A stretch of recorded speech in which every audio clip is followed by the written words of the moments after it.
Brett Stevens and I, hi Brett, had an amazing debate, I don't know, 6 months ago about President Trump.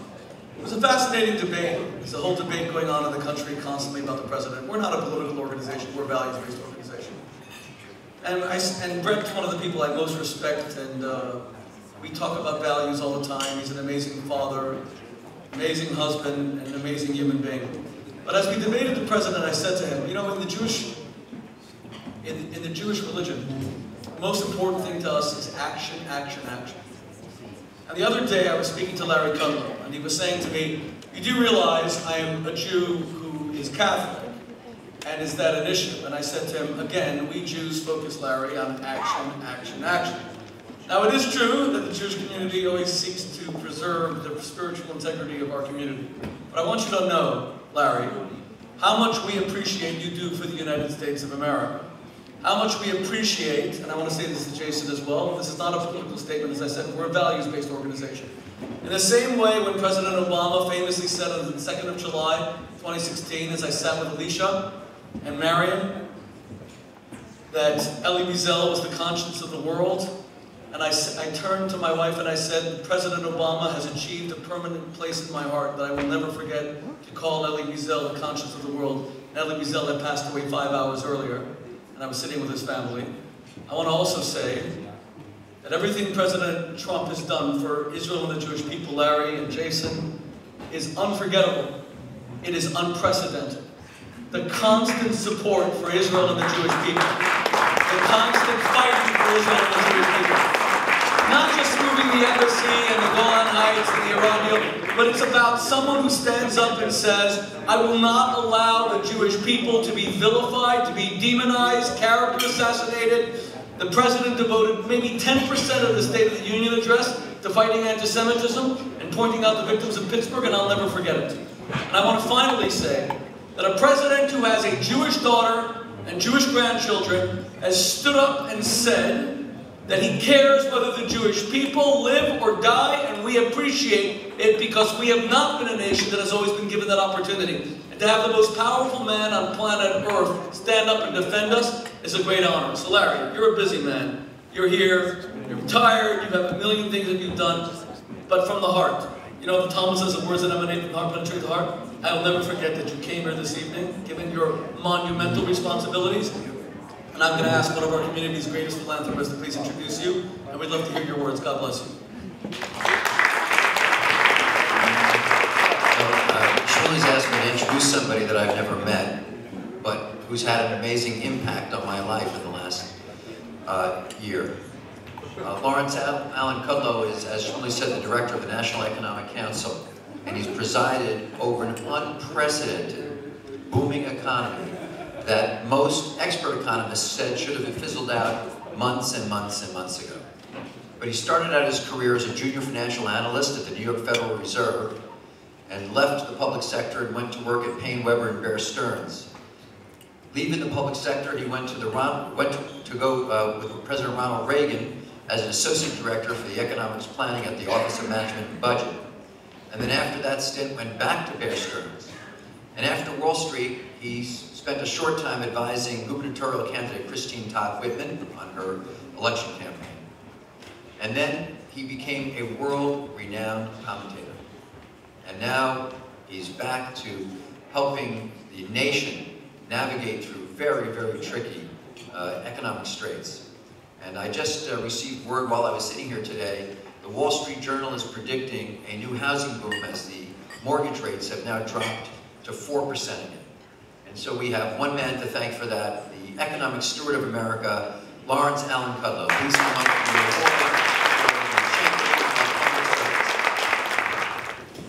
award. A wonderful introduction, which illustrates that I cannot hold a job.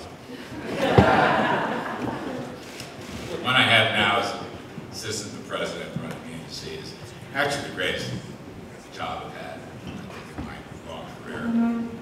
I think part of the reason I got this award is I'm so old and I'm still standing here. I appreciate that very much. I do want, with all humility, to say how grateful I am to be part of this honor. Mrs. Wiesel, a terrific thing. Contributions have been remarkable.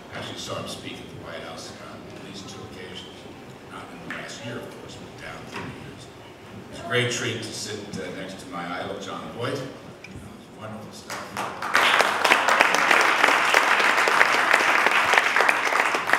Guy's one of the great actors of our time, but I gotta tell you, the way I look at it, the guy's got the strongest backbone in Hollywood.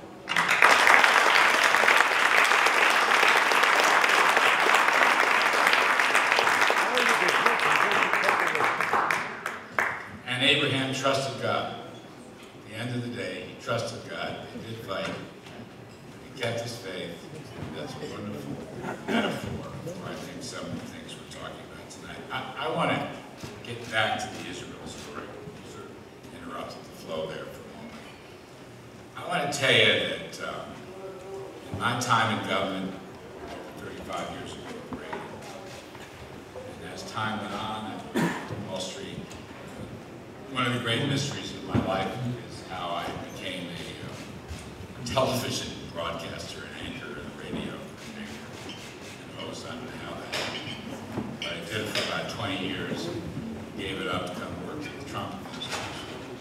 It was my great honor to fight for Israel constantly on my TV show and my radio show.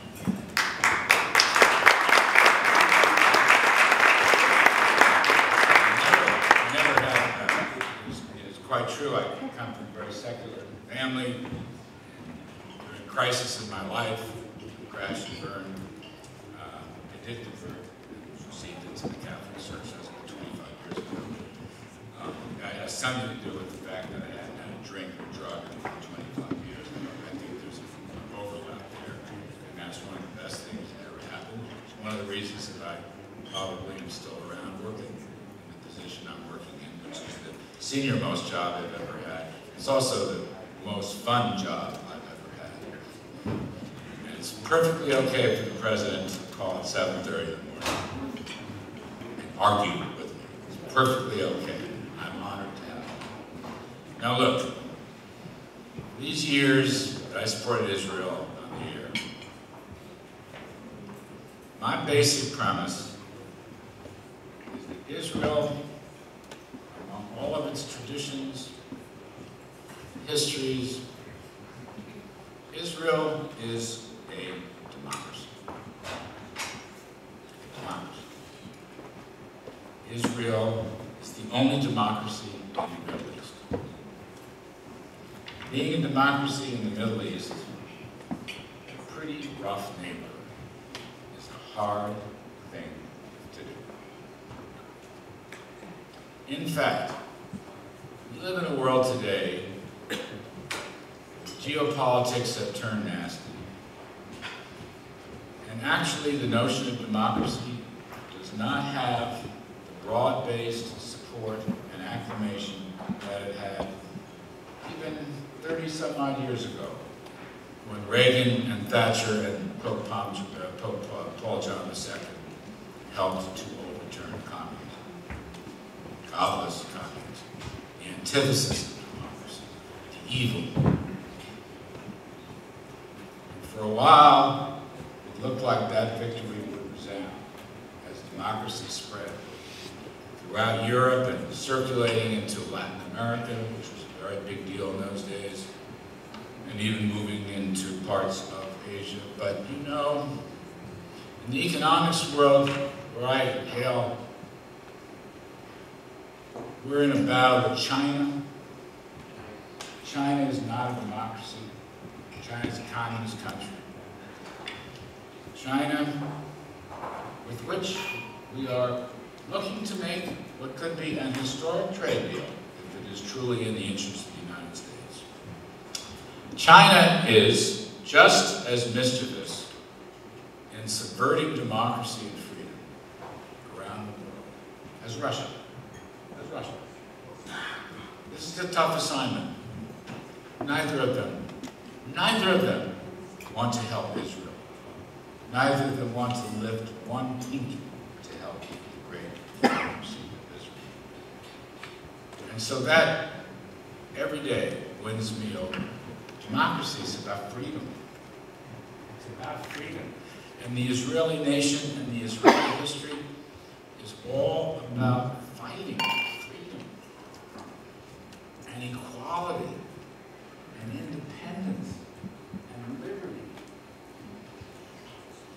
to say these are lost values. These are fabulous values.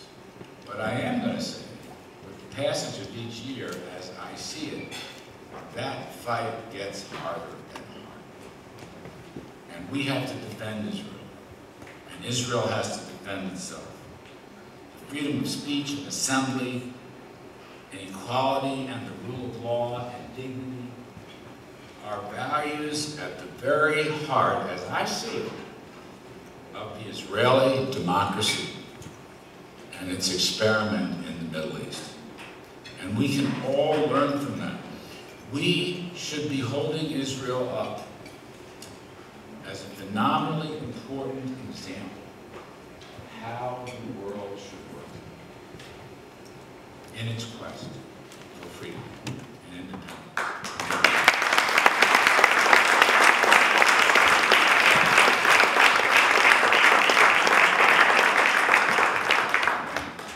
You know, long time ago, even older than I am, we had such a thing in the United States 250 some odd years ago, but we fought for freedom.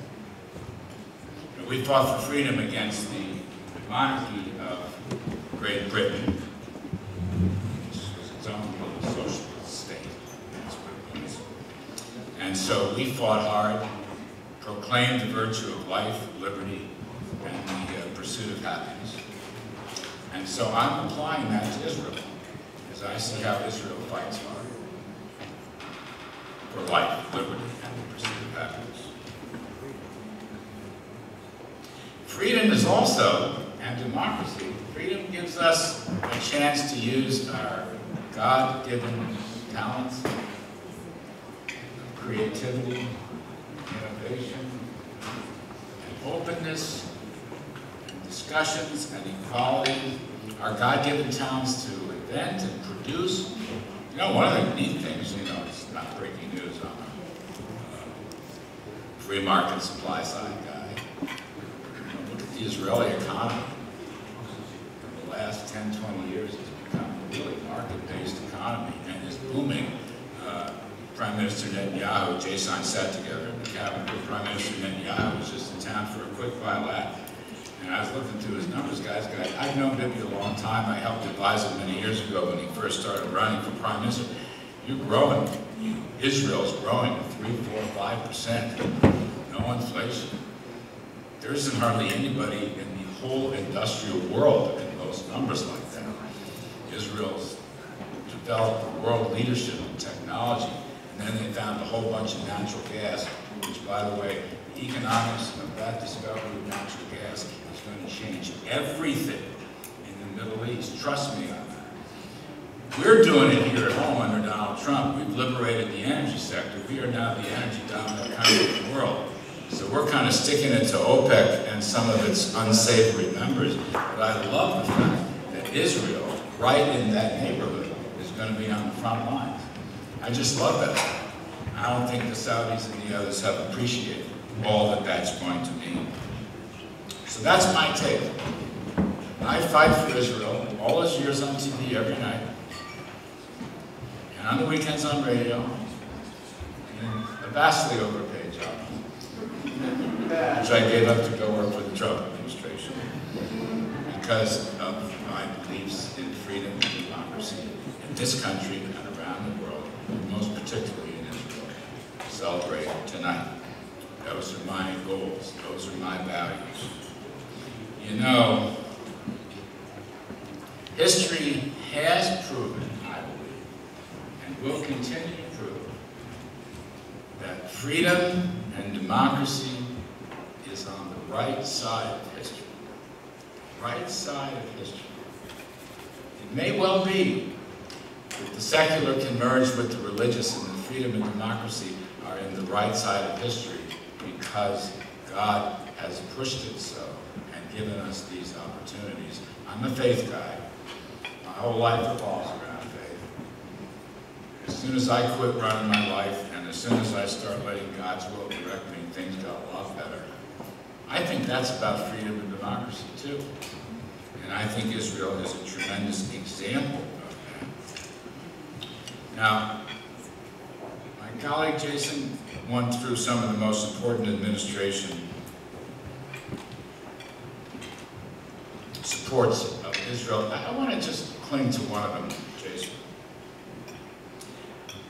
One of the reasons I'm so proud to be part of the administration, within a year, a little over a year, is right away, very soon in the game, President Trump made a decision. He walked away from the terrorist, brutal, thugs, inhumane killers of Iran.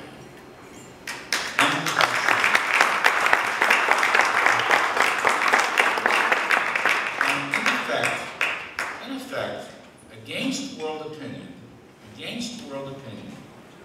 still pretty much, and was against the opinion of his own Secretary of State, said, no, Iran is wrong way, Israel is right way. And that changed the politics of the Middle East in the stroke of a pen and a couple of speeches, and the world was shocked because Trump wasn't supposed to know anything about foreign policy. And look what he did right at the beginning. That sent a staggering message around.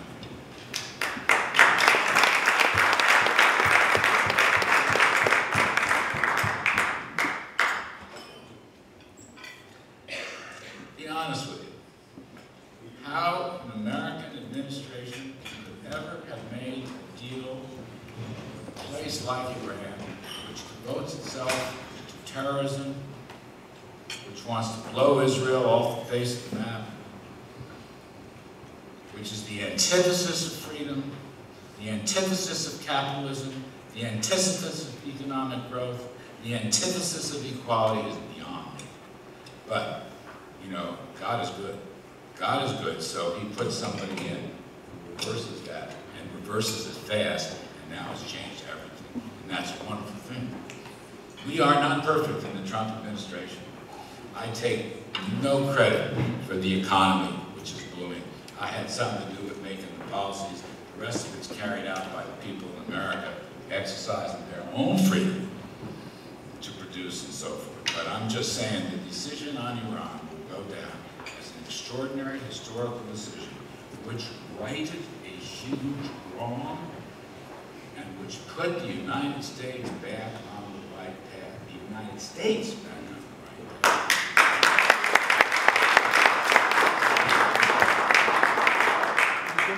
And as Jason has said quite correctly, recognize the Golan Heights, very important. The President's earliest foreign policy trip made an important stop in Israel. These are all very important things. And we walked away from terrorism. And I will, 2 more points. One cute, the other one very serious.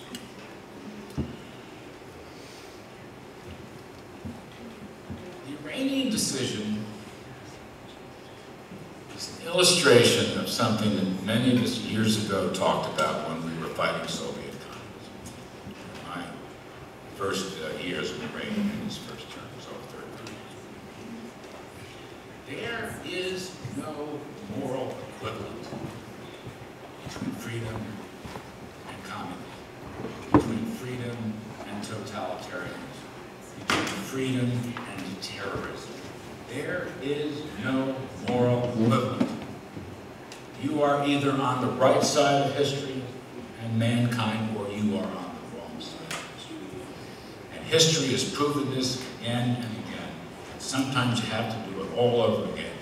You think we learned the lesson with the Soviet Union? We did for a while, now not so much. You want to look around south of us at what's happening in Venezuela, perfectly good capitalist country for a long time with democratic traditions, and it blows up. And all of a sudden, you start counting heads, and there's thousands of Chinese and Russians and Cubans, and what are they trying to do? They are there to undermine democracy and freedom in this hemisphere, in many ways exactly the same as Iran spends its time undermining democracy and freedom in that hemisphere.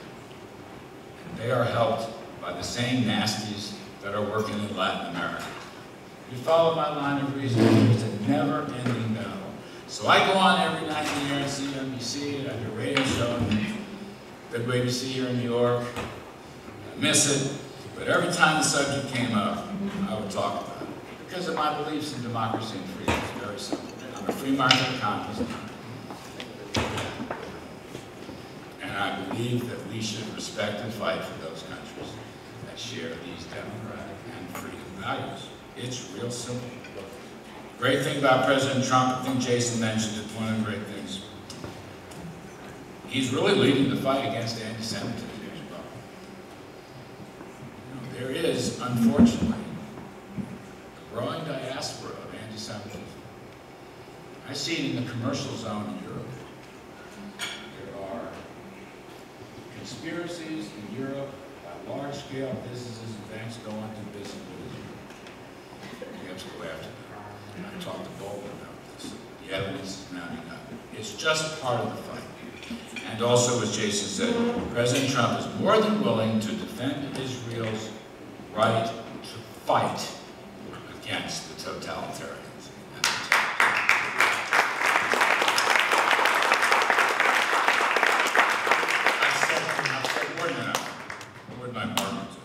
This is the most fun speech I've had all day, I gotta tell you. I started in Washington, D.C. in front of 800 or 900 people worried about the XM Bank. I gave a policy statement. It was great fun. It was the most boring crowd I've ever seen. I missed my train. I got on the plane. I got up here. I gave a speech. I helped out the campaign people. I'm not so sure I'm supposed to, but I did a campaign fundraiser for Trump. Re-elect. Saw my foot doctor, and then had an hour and a half with Governor Andrew Cuomo, okay? Who, by the way, was quite charming and respectful. But this is the most fun, and I really mean that. And I am honored to be part of this, and I was very surprised. I'm still not sure precisely what I'm doing here. I always try to make the worst, the best of whatever situation. Last point from my pal, Jared Kushner. I called him before I came over here. I warned Jason. And Jared, Jason, the others are doing the Lord's work for their country. And I said, you know, give me some things to talk. Just give me something interesting to say to this group. I had a terrible day, and I need the uplift. You know, pick my whole game up. So Jared reminded me that Donald Trump is the first American president to have Jewish grandkids. Okay?